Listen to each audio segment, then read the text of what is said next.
In this video, I'm going to talk a little bit about a new change by the Department of Education, which allows federal funding to go to F1 students and undocumented students. Check it out.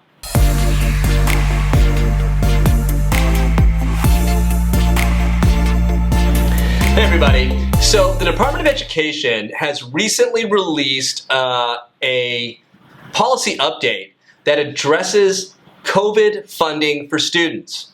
So check this out.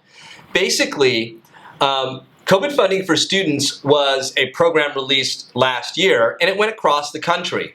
Essentially, schools were given COVID money to support students who had either contracted COVID or had issues with COVID or were suffering because of the COVID, how they could use that money on their campuses. But one rule was put into effect which very severely limited them, and that rule was you could not give any money to students who were either foreign students or undocumented students. Now, this created a lot of inequity and imbalance because COVID basically went anywhere. COVID-19 is obviously a disease that's just indiscriminate, and individuals who are undocumented or foreign students would also still contract the virus.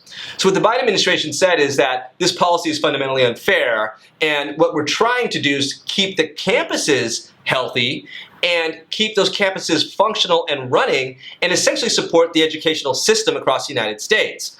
So the new regulation says that if you have undocumented students or students who are on F1 and they need COVID funding, the schools are allowed to release that funding to them. So if you are a student and you have issues on campus or you know about this program, you can talk to your school because the new regulation goes into effect on Tuesday, coming up pretty soon. I think it's next week.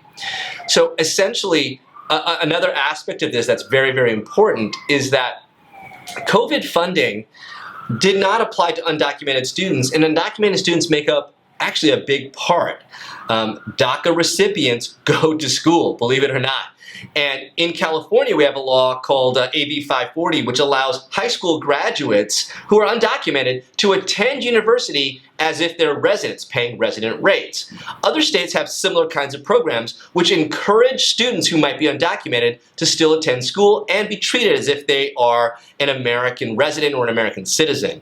So this program to give COVID funding to students so that they can make it through their programs, or if they're suffering or have a difficulty, they can still survive, is actually very, very important. The program goes into effect pretty soon, should benefit a lot of schools and students out there, and hopefully this is some good news for you. Hope you guys stay safe out there. Take care. Bye.